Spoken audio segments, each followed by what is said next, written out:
If you were listening to the radio in New York City on the afternoon of July 13th, 1977, the playlist was trying to convince you that everything was fine.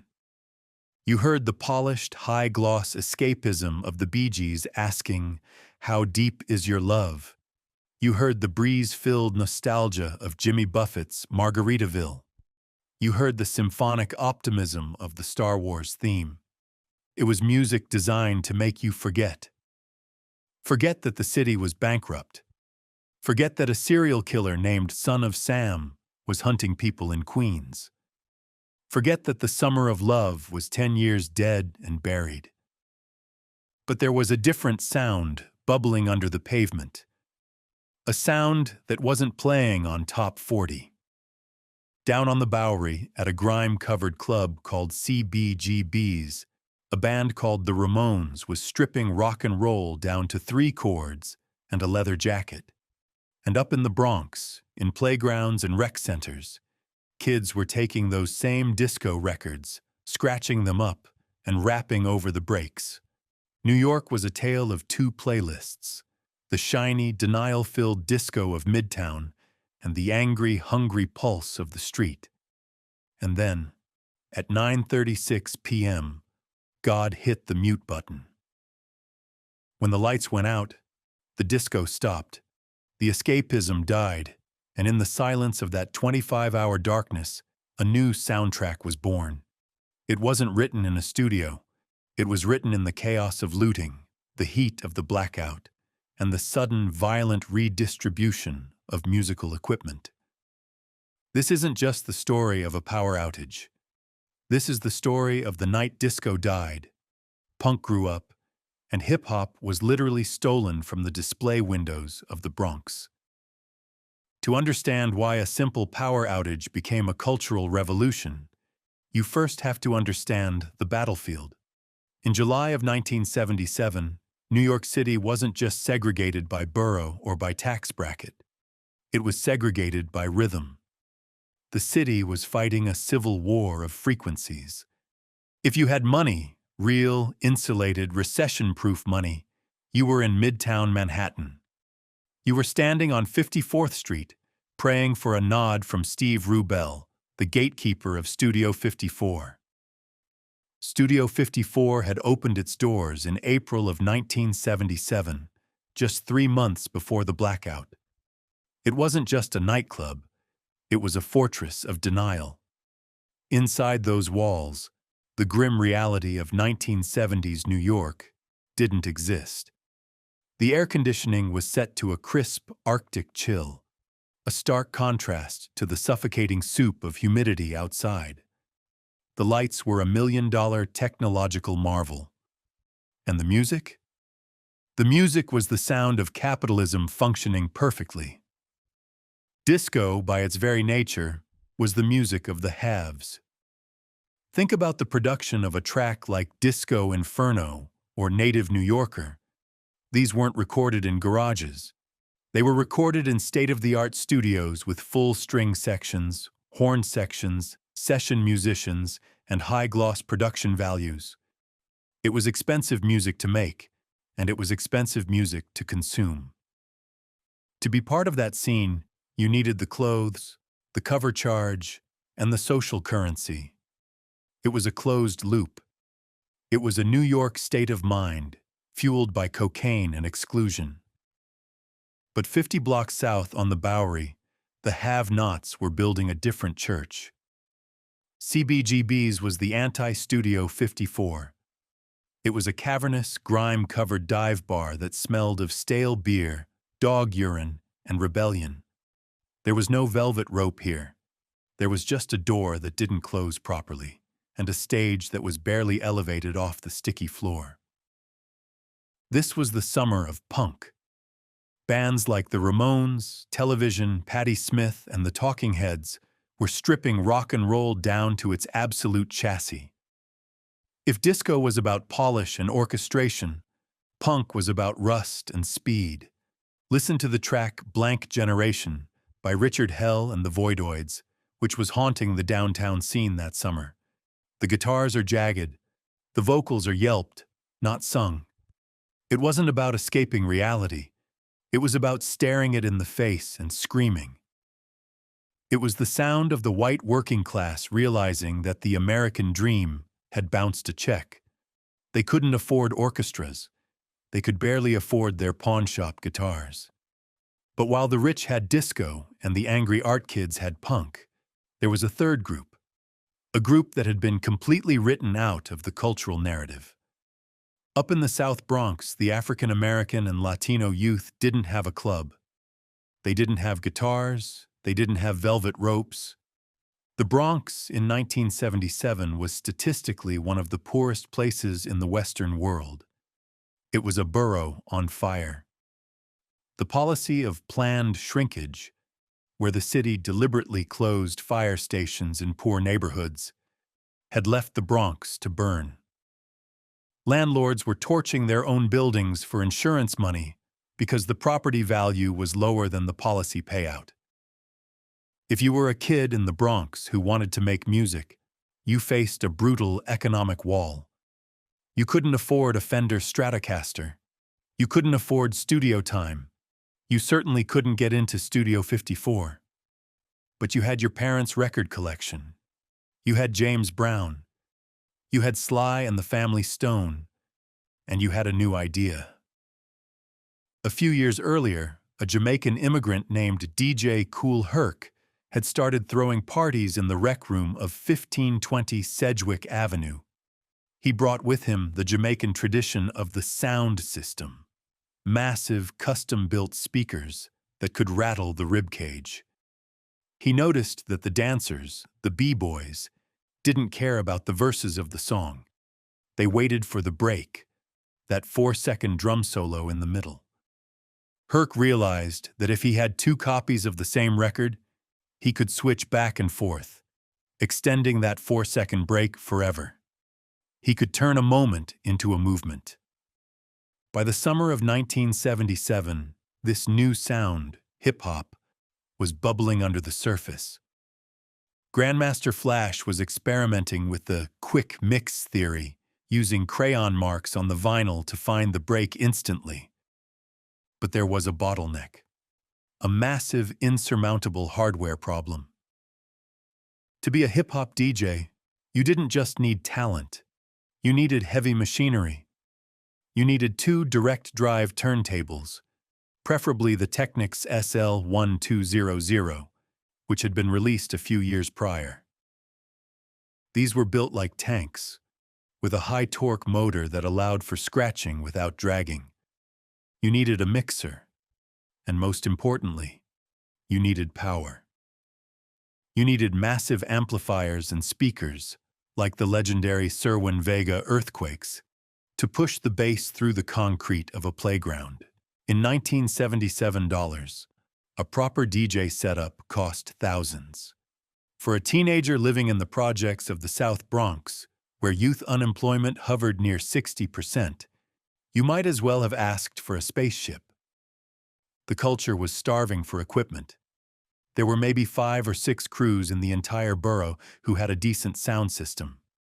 The rest were improvised, borrowed, or broken. It was a spark waiting for gasoline. So, on the afternoon of July 13th, the lines were drawn. In Midtown, the elites were preparing to dance to the Bee Gees, insulated by money. In the Bowery, the punks were preparing to rage to the Ramones, fueled by cheap beer. And in the Bronx, the kids were sitting on the stoops, listening to faint radios, waiting for a chance that never seemed to come. The city was a tinderbox of class tension, racial tension, and musical tension. All it needed was a match. And at 8:37 p.m., the match was struck in the sky over Westchester County. The thunderstorm that formed that night was a freak of nature. It wasn't a wide front. It was a sniper shot. A bolt of lightning, carrying millions of volts, slammed into a transmission tower at Buchanan South, a critical artery feeding the city's grid. This should have been a minor blip. The grid was designed to handle lightning. The circuit breakers were supposed to trip, The surge was supposed to dissipate, and the automatic reclosing mechanism was supposed to snap the line back on. But it didn't. In a twist of fate that feels almost too scripted for fiction, a simple lock nut on the control mechanism was loose. A piece of hardware worth pennies failed to do its job. The breaker didn't reclose. The line stayed dead. The electricity that powered the amplifiers at Studio 54, it was traveling down that wire. The electricity that lit the neon sign at CBGB's, it was traveling down that wire. The electricity that powered the alarm systems of every electronics store in the South Bronx, it was traveling down that wire. The music was playing. The needle was in the groove. But the power was about to be cut. And when the needle dropped again, the record would be spinning at a completely different speed. At 9:36 p.m., the musical class war was interrupted by the cold, hard laws of physics. To understand the silence that was about to fall, you have to look at the grid not as a series of wires, but as a living organism trying to survive a heart attack. In the Con Ed Control Center on West End Avenue, the system operator, William Cobb, was staring at a panel of instruments that were screaming bad news. He was fighting a losing battle against a machine that was eating itself alive. He had played every card in his deck. He had ordered a 5% voltage reduction to dim the city's lights, then 8%. He had tried to shed load, the polite engineering term for sacrificing the suburbs to save the city. But the grid relies on a heartbeat, a steady frequency of 60 hertz. When supply meets demand perfectly, that heartbeat is steady. It is the rhythm of civilization. But as the lightning strikes severed the transmission lines one by one, the supply plummeted. The demand, the millions of air conditioners battling the heat wave, the subway trains rattling under the river, the massive amplifiers at Studio 54 remained ravenous. The heartbeat began to slow. 59.9 hertz, 59.5 hertz.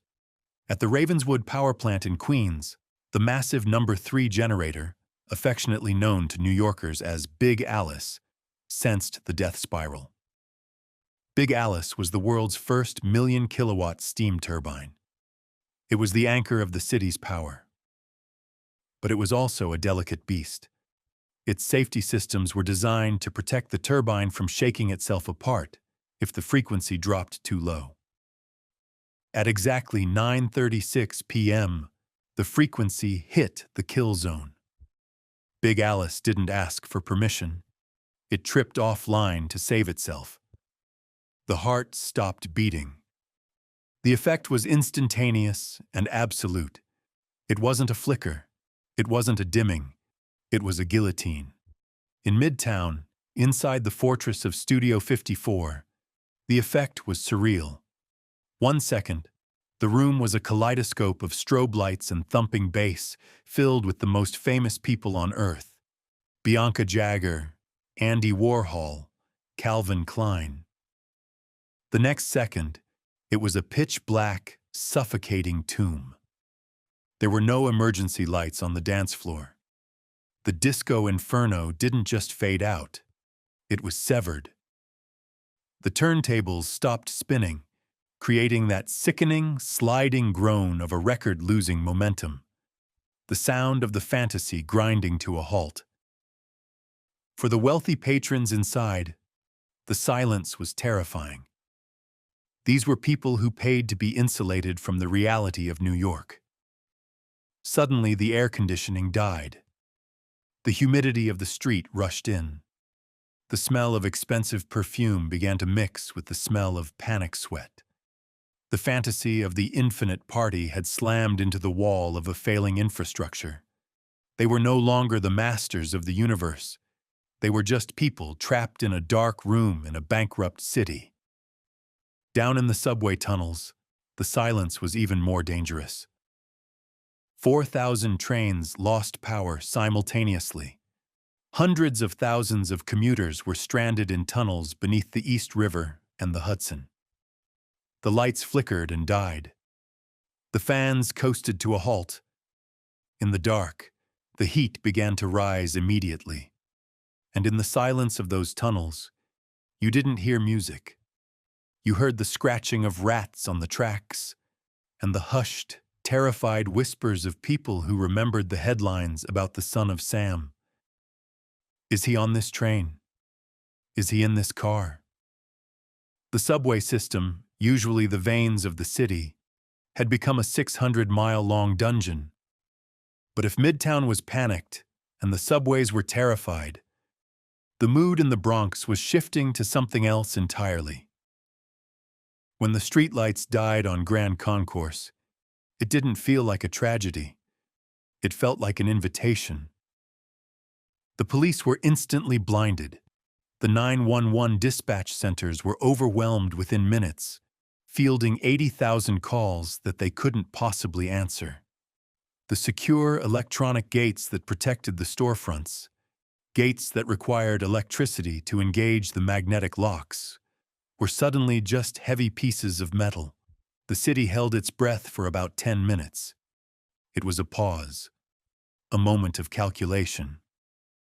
The have-nots looked at the darkness, looked at the police cruisers stranded in traffic, and realized something profound. The rules had just been suspended. Historians call it looting. The sociologists call it civil unrest. But the kids in the South Bronx called it Christmas in July. It began with the sound of glass shattering on Broadway in Brooklyn, but it spread to the Bronx with the speed of a contagion. And while the media headlines the next day focused on the theft of diapers, televisions, and washing machines, they missed the specific cultural heist that was taking place. A heist that would change the sound of American music forever. The targets weren't random. In the summer of 1977, the holy grail for a Bronx teenager wasn't a color TV. It was specific audio equipment. They were looking for the Technics SL1200. This was a direct-drive turntable that had become legendary because of its high-torque motor. Unlike belt-drive turntables that would snap if you held the record still, the Technics had a magnetic motor that allowed a DJ to stop the record with their hand, scratch it back and forth, and release it without the platter slowing down. It was the instrument of the future, but it cost hundreds of dollars, weeks of wages for a working family. They were looking for Clubman mixers. They were looking for Macintosh amplifiers. And they were looking for Serwin Vega speakers, massive cabinet-sized units capable of pushing enough bass to shake a playground basketball court. Before July 13th, this equipment was locked behind plate glass windows on Grand Concourse, priced at thousands of dollars, completely inaccessible to the kids living in the projects. But in the dark, the price tag dropped to zero. Grandmaster Caz, a legend of the genre who would go on to write the lyrics for Rapper's Delight, was there. He famously described the scene not as a riot, but as a redistribution of resources. He said, "I went right to the place where I bought my mic. I smashed the window, and I got me a mixer." He wasn't alone. All over the Bronx, electronics stores were cracked open like oysters. Enterprising crews used chains tied to the bumpers of Cadillacs to rip the security gates off the hinges. They walked out with stacks of equipment that would have taken a lifetime to save for. It was a forensic shift in the culture. If you look at the history of hip-hop, there is a distinct line in the sand: pre-blackout and post-blackout. Before the blackout, there were maybe 5 true DJ crews in the Bronx. Guys like Kool Herc or Africa Bambaataa, who had the massive systems. The barrier to entry was economic. You couldn't compete if you couldn't bring the noise. The day after the blackout, there were 1,000 crews. Every block suddenly had a sound system. Every park jam suddenly had a DJ with professional-grade gear. The five-finger discount had flooded the market with the tools of production. The scarcity that had held the culture back was gone. It is a strange, uncomfortable irony that we have to sit with.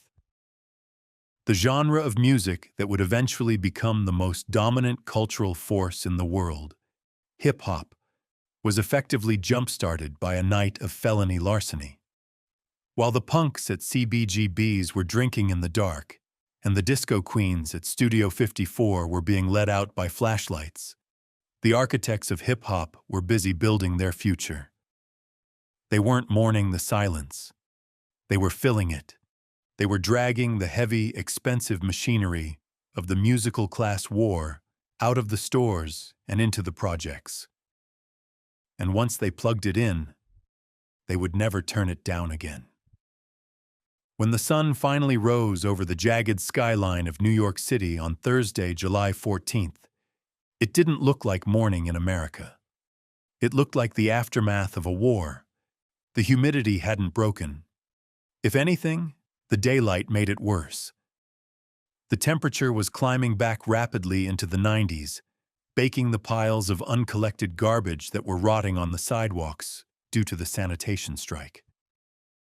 But now, that garbage was mixed with a new layer of debris, a glittering carpet of shattered plate glass that crunched under the tires of the police cruisers patrolling Broadway. The scale of the arrest log gives you a sense of the chaos.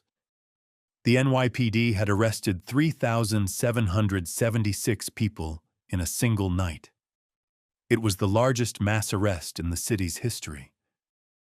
The logistics of processing that many prisoners paralyzed the justice system instantly. The jails at the Tombs were full within hours. The overflow prisoners were stuffed into the basements of police precincts, into cramped holding cells meant for drunk drivers, and even into the sweltering steerage of an old barge on the Hudson River. It was a humanitarian nightmare, but it was also a sign that the city's infrastructure, legal, physical, and moral, had completely collapsed. But the arrests were a drop in the bucket compared to the physical devastation. The looting had caused an estimated $300 million in damage. Entire blocks in Bushwick and the Bronx had been gutted by fire and theft. Small business owners, men and women who had spent their lives building a deli, a shoe store, or an electronics shop, stood on the sidewalk in tears, sweeping up the remnants of their livelihoods. Musically, the silence of the morning was deafening. The jukeboxes were still dead. The radio stations that had backup generators were broadcasting emergency news, not music. The escapism was gone. For the disco faction, the wealthy elites of Midtown, the morning after was a rude awakening. They had spent the night trapped in their penthouses or stranded in dark, sweating clubs, realizing that their money couldn't buy electricity. The illusion of safety that Studio 54 provided had been shattered. The velvet rope didn't matter when the whole city was turned off. They emerged into the daylight blinking, sweaty, and terrified, realizing that the city they treated as a playground was actually a jungle. For the punk faction downtown, the blackout confirmed everything they had been singing about. The chaos, the filth, the breakdown of society. It wasn't a metaphor anymore. It was real life. The blackout hardened the punk scene. It took the art school irony of the talking heads and pushed it toward the harder, faster, more aggressive sound of hardcore that would emerge in the 80s. The apocalypse they had predicted had arrived, and it smelled like smoke. But uptown, in the Bronx, the mood was different. While the rest of the city was mourning the loss of order, a quiet redistribution of power had taken place. In hundreds of apartments in the projects, teenagers were staring at their new acquisitions. They were figuring out how to wire up Technics turntables. They were splicing speaker wire to connect massive Sherwin-Vega cabinets to flimsy apartment outlets. They weren't looking at the destruction as the end of the world. They were looking at it as the grand opening of a new one. They finally had the means of production. The lights were still out, though. The engineers at Con Ed were fighting a desperate, high-stakes battle to bring the grid back from a black start. This is one of the most difficult feats in electrical engineering. You can't just flip a massive switch to restore power to 8 million people. If you rush it, the sudden surge of demand, millions of air conditioners kicking on at once, will blow the transformers and melt the underground cables. It has to be a delicate, synchronized ballet of physics. They had to bring Big Alice back online slowly, feeding power to one neighborhood at a time, balancing the voltage like a house of cards. They had to isolate the Bronx, then Brooklyn, then Queens, slowly stitching the patient back together. For 25 agonizing hours, the city waited. The food in the bodegas rotted. The elevators remained stuck between floors. The subway tunnels remained tombs. Finally, at 10:39 p.m. on Thursday night, the first flickers of stability returned. Big Alice in Queens roared back to life. The lights crawled back up the spine of Manhattan, block by block. The Empire State Building lit up. The Statue of Liberty glowed in the harbor. The blackout was over. But the New York state of mind, that romantic, innocent era, was dead. Historians often look at July 13, 1977, as the true end of the 1960s. Before the blackout, there was still a lingering belief in the Great Society, the liberal ideal that if you treated people well, provided social safety nets, and invested in the community, society would function. After the blackout, the mood turned dark. The looting, the arson, and the sheer scale of the chaos proved to many voters that the city needed a heavy hand. The political fallout was instant. Mayor Abe Beame, the gentle, old-school politician, was blamed for the chaos. In the election later that year, he was swept aside by Ed Koch, a man who promised law and order. This ushered in the era of the 1980s, the era of the crackdown, the era of gentrification, the era of broken windows policing. But the musical fallout was even more profound. The blackout didn't kill disco immediately, but it killed its spirit. The hedonistic, carefree vibe of 1977 couldn't survive the reality of the riots. The fantasy was broken. Within 2 years, disco would be declared dead, culminating in the infamous Disco Demolition Night in Chicago. But rising from the ashes of the Bronx was the sound of the blackout itself. Grandmaster Flash, DJ Kool Herc, and the Furious Five began playing block parties that were louder, clearer, and more powerful than anything the borough had ever heard. They were using the equipment liberated during the blackout. That stolen gear allowed the genre to evolve from a parlor trick into a profession. It gave the poor the volume to compete with the rich. It allowed the MCS to be heard over the breakbeats. When you listen to early hip-hop, tracks like The Message by Grandmaster Flash and the Furious Five, you hear the echo of 1977. You hear the sound of broken glass. You hear the sound of a city pushed to the edge. Don't push me 'cause I'm close to the edge.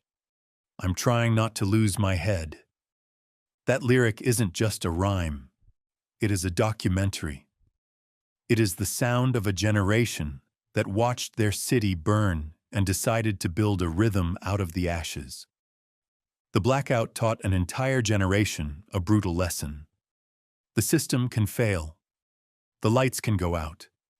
The police can disappear. And when they do, the only power you have is the power you make yourself, whether that's burning a building or plugging in a turntable. We eventually cleaned up the glass. We rebuilt the Bronx. We gentrified the neighborhoods. But the music never went back to the way it was. The New York state of mind was replaced by the Empire state of mind. Grittier, harder, and louder. This is the history hiding inside your headphones. The tragedies that changed the tempo of the world. The nights where the music died, just so it could be born again. If you want to keep exploring the brutal truths behind the greatest songs of our lifetime, hit that subscribe button. Check your circuit breakers. We'll see you in the next video.